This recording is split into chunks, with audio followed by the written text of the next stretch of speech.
We've done lots of My Two Cents videos, tons and tons, but today there's a different format. I'm introducing you to one of my sons. And it is my great honor to introduce Philip to you, who is our middle child, who happens to be our fifth son. He has four older siblings, four younger siblings, but I get to work with him every day as a business partner here at Foundations of Communication. He is our artistic director here, and he is also our video producer, not just for these YouTube videos, but for my entire video coursework that I offer in a variety of programs. So Sonny, I had to tell them a little bit about you, and I'm not bragging as a mother here. I want them to know a little bit more of your background because you're going to address a really important topic that involves gameplay for children who are spending a lot of time on screens these days. That's just a part of life for them. But you've created a very important program here that involves gameplay.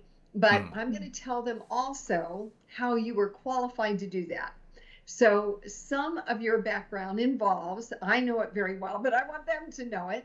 In middle school and high school for 7 years, you were involved in competitive speech and debate, and you held national titles on both sides as a competitive speaker and as a competitive debater. Then you went on, like a good little boy, to junior college, and you got your general ed done, you got your AA, and then you trucked on down to UC San Diego where you were a psychology student. And then I got to scoop you up, and you were willing to come work with us here at Foundations of Communication. The one last piece I want to give them, which I think really qualifies you to talk about gameplay, is in your late teens and throughout most of your 20s, you were a competitive video gamer, right? And not just somebody who was, moving that little joystick or whatever it's called. You were, you had titles in a variety of kinds of games, and you were playing competitively. You were even earning money while you were doing that. So you were very involved in that. How would you address parents and teachers right now that are so concerned about a lack of students' ability to make connections verbally and interactively and interpersonally with one another because they're so much more comfortable on screen? Because you've been very active here at Foundations of Communication. What do you say to those parents? Yeah, that is a real concern. It is a concern about, children being engaged on screens more. Sometimes it's video games or, social media, you name it. But I think gameplay, as many parents think that is the problem. They think, it's the video games is the problem. But really, I think gameplay, not just video games, but gameplay as a whole, is the solution. I think at having that connection. And now, wait, that was a really provocative thing you just said. Can you explain what you mean by that? Yes. I'm not going to stop right there and say that's our 2 cents in these 2 minutes and just leave it there. Okay, good. Because you explain to them what you mean by gameplay, and how it's helpful. Yes. So gameplay is key, I think, in educating children, engaging children in this day and age. Okay. And we're seeing in the schooling system that it's really failing many children, right? We have more people who are not going to college than ever before and more dropouts in general. And that's because they're not able to, I think, engage children in the appropriate manner that would help them to facilitate them and get them into the real world as young adults. So gameplay allows us to do that because it doesn't feel like school. It's fun. It's interactive. And for example, at Foundations of Communication, we have a day called Game Day. We do it every week, and we have sessions all day. Not all day. We do it for an hour. We meet for 13 weeks. But I'm not doing video games with them because I understand that's a concern for some parents. But we do different types of games that facilitate and encourage certain behavior. So I'll do games that encourage maybe leadership skills. And I'm giving tips to the children who are acting as leaders in the game how they can be a better leader, right? So I'm enforcing certain or encouraging, not enforcing, but I'm encouraging certain behavior, or games that encourage persuasion or maybe social deduction, where they're having to be good listeners or they're having to observe nonverbal communication, right? So a myriad of different communication skills are being taught through games. And then the kids are messaging me, oh, can we play this game next week? They're so excited for the next week. And they're learning all these skills all the while, but not feeling like it's school, but they're still being educated in that process. And our age group for these attendees, usually, would you say ages 9 to even as old as 19? But we have parents. And, we have parents in there. Older siblings that sneak in the background, right? Which is great. We love that. Yeah, the majority of the kids we have are teenagers. And it's just a way for them to feel safe at failing. And that's what's so important about gameplay, is that they can fail here, right? And they can just try again. And it's immediate feedback, right? They're getting that feedback of, oh, I didn't win because I did X, Y, or Z thing that ultimately prevented me from winning the game. So I'm going to self-correct and change my behavior to succeed the next time around. While in the real world, it can be really painful to fail.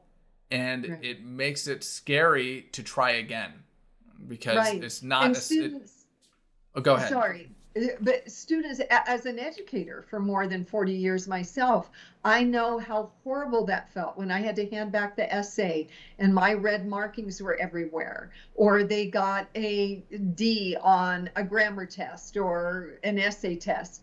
And they then felt that identified them. They didn't jump up from that and go, oh, I'll try again.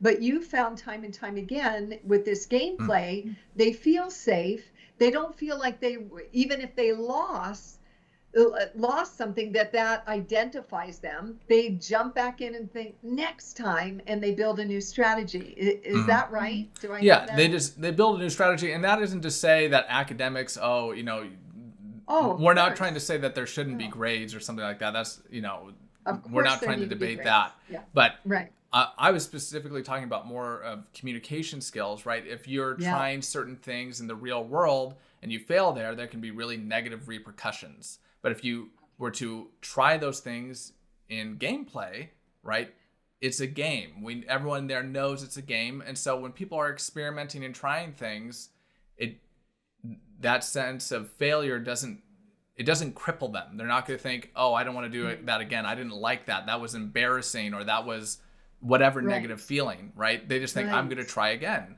And they have the luxury to change strategy, and they could fail again there, and then they change strategy again. But sometimes in the real world, we don't have that opportunity to change strategy. Maybe we're even too scared to change strategy, because by changing strategy, we may fail in the process, right? And so gameplay is just really helpful at allowing children to fail and feel safe in failing, and then continue to adapt and learn and grow and have that feedback of, oh, that didn't work, I'm going to try again. And I'm going to continue to develop these different communication skills that this game is reinforcing, right? Right. And son, truly, last week when you taught them a brand new game called Snake Oil. Yeah. Snake Oil. Oh my goodness. And some of the most quiet students that we have watched for months, even years, were so animated, so expressive, because they had to sell something. If I remember right, they had to sell something to a consumer. They had to sell like a made-up product. The product. Yeah, they had to make it up. And these young people were targeting the audience. They were thinking of the needs, the interests, the pain points of those they were selling to. They became very animated and expressive, as I said. It was fabulous. It was really very, very unique. So if parents are interested in that, we typically serve children from ages 9 to 19. But what is their next step if they feel like they're not a game person? So many times parents tell me that. But I don't know how to do that. I'm not a game person. What could they do here? So one option is to come have your children be with us, where every week they could come to game day, and we're doing different games that are reinforcing, whether it be critical thinking, persuasion, teamwork, their nonverbal communication, listening, observation skills, all sorts of things. They can come, and if you go to our website, foundationsofcommunication.com, at our store, we'll have a link in the description. There's something called the virtual event package. It comes with game day and then something called parent conversations, where it's an opportunity for parents to engage with my mom and ask her questions and talk about things regarding parenting and another a myriad of topics, So, but with that comes game day, and it's at a very reasonable price, and you can have as many of your children attend. So if you have 5 kids, they could all come at one low price of, I think we have it on the store as $147. So as many of your children can come. We take kids between the age of 9 and 19. Most of the kids we have now are teenagers, but we're about to start up another session here April 17th, and it's going to go for 13 weeks until basically the mid of July. Yeah.